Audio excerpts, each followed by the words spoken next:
तो बच्चों चलिए प्रश्न को पढ़ते हैं और समझते हैं। माना एफ एक्स बराबर cos square x minus sine square x minus एक और बटे में है एक्स का वर्ग प्लस चार माइनस दो, और जब एक्स का मान जीरो के बराबर नहीं है। और उसके बाद दिया हुआ है हमें ए, और ए क्या है, जब एक्स बराबर जीरो है तो हमें ये फलन एक बार दिया हुआ है, और यहाँ पर कहा गया है कि एक्स बराबर जीरो पर एफ एक्स सतत है तब ए का मान है। और हमें विकल्प ए बी सी और डी, ये चार विकल्प दिए गए हैं जिनमें से हमें सही विकल्प का चुनाव करना है। प्रश्न को हल करने से पहले हम प्रश्न के लिए मुख्य अवधारणा लिख लेते हैं। तो प्रश्न के लिए मुख्य अवधारणा जिसकी सहायता से इस प्रश्न को हल किया जाएगा।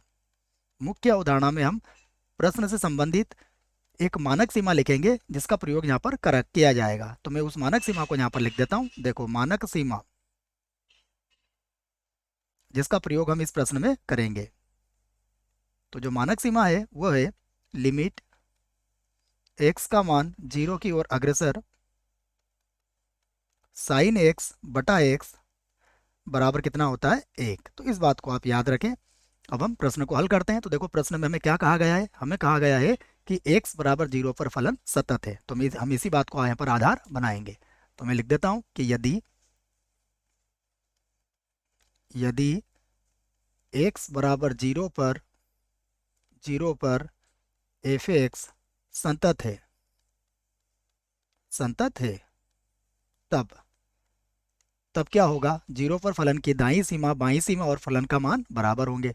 तब हम इस बात को कहेंगे एफ जीरो बराबर होगा एफ जीरो प्लस के, और ये बराबर होगा एफ जीरो माइनस के, अर्थात जीरो पर दाईं सीमा जीरो पर बाईं सीमा और फलन का मान जीरो पर बराबर होगा। तो ये बात हमें पता है। अब हम एफ ऑफ जीरो के बराबर इसकी सीमा को ज्ञात कर सकते हैं। या तो दाईं सीमा के बराबर लिखिए या बाईं सीमा के बराबर लिखिए, या फिर सीधे सीधे आप सीमा के बराबर भी इसको लिख सकते हैं। अर्थात ऐसा लिख सकते हैं आप, एफ ऑफ जीरो बराबर लिमिट एक्स का मान शून्य की ओर अग्रसर, और यहाँ पर आ जाएगा। या फिर आप चाहें तो इसको दाईं सीमा से हल कर सकते हैं बच्चों अच्छे से, तब भी कोई समस्या नहीं होना चाहिए। यहाँ पर मैं लिख देता हूँ इस बात को।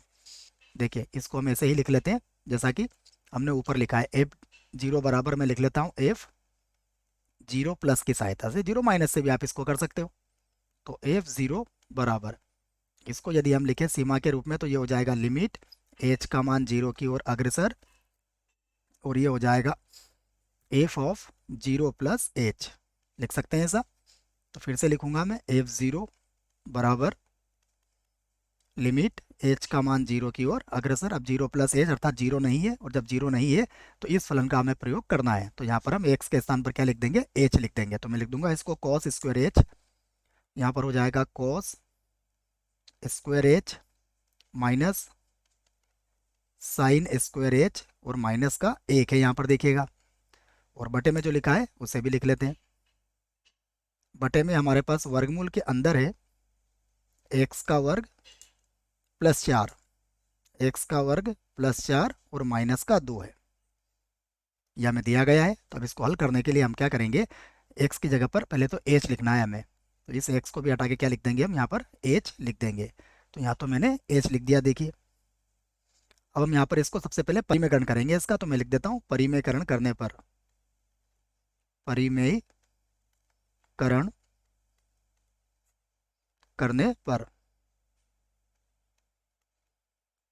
और परिमेयकरण करेंगे हम किसका, हर का। तो मैं यहाँ पे ये भी लिख देता हूँ हर का परिमेयकरण करने पर। अब देखिए, हर का परिमेयकरण करेंगे तो क्या हो जाएगा, ये हो जाएगा एफ ऑफ जीरो बराबर लिमिट एच का मान जीरो की ओर अग्रसर है। यहाँ पर कितना लिखा हुआ है, यहाँ पर एक कॉस स्क्वायर एच किसके बराबर होता है, देखिए ये होता है एक माइनस साइन स्क्वायर एच के, साइन स्क्वायर एच। उसके बाद फिर से लिखा हुआ है माइनस का साइन स्क्वायर एच, और उसके बाद है माइनस एक, ये तो हमें याद है।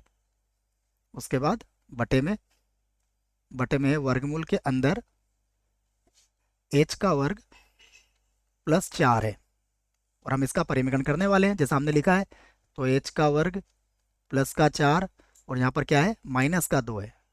तो हम इसी का चिन्ह बदल के सबसे पहले इसके साथ गुणा कर लेंगे। तो वर्गमूल के अंदर आ जाएगा एच का वर्ग प्लस चार और प्लस हो जाएगा दो, और ऊपर भी इसी से गुणा कर लेंगे। तो यहाँ लिख देता हूँ मैं, वर्गमूल के अंदर होगा h का वर्ग प्लस का 4 और यहाँ हो जाएगा माइनस का 2।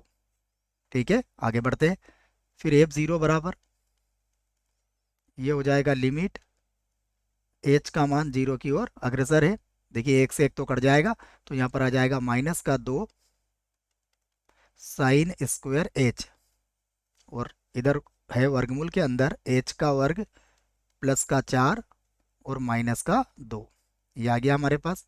और बटे में देखिए हम सूत्र बना देंगे, a का वर्ग माइनस b का वर्ग। तो इसका जब a का वर्ग करेंगे तो ये आ जाएगा h का वर्ग प्लस का 4 और माइनस 2 का वर्ग करेंगे तो ये माइनस का 4 हो जाएगा।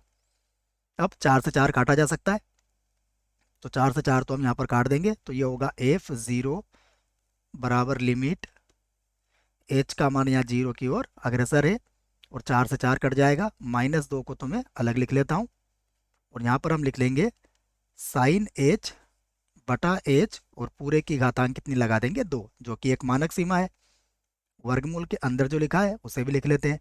यह है h का वर्ग प्लस का 4, और यहाँ पर हमने प्लस चिन्ह से गुणा किया है, ठीक है ना, ये प्लस चिन्ह का ऊपर नीचे गुणा किया है, तो ये हो जाएगा प्लस का 2। ठीक है, आइए अब h का मान 0 रख लेते हैं। तो f0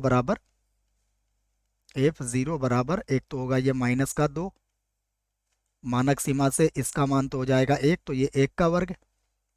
यहाँ पर 0 रखेंगे तो 4 का वर्गमूल कितना हो जाएगा 2, और यहाँ पर प्लस कितना हो जाएगा 2। तो ये हो गया 2 और 2 4, 4 को 2 से गुणा करेंगे तो f0 का मान कितना आ जाएगा माइनस का 8। अब हम विकल्प की तरफ चलते हैं, विकल्प कौन सा सही होगा। तो विकल्प ए में लिखा हुआ है -8, अर्थात ये जो विकल्प है इस प्रश्न के लिए बिल्कुल सही विकल्प है। बी, सी और डी गलत हो जाएंगे। आशा करता हूँ आपको इस प्रश्न का उत्तर समझ में आया होगा। धन्यवाद।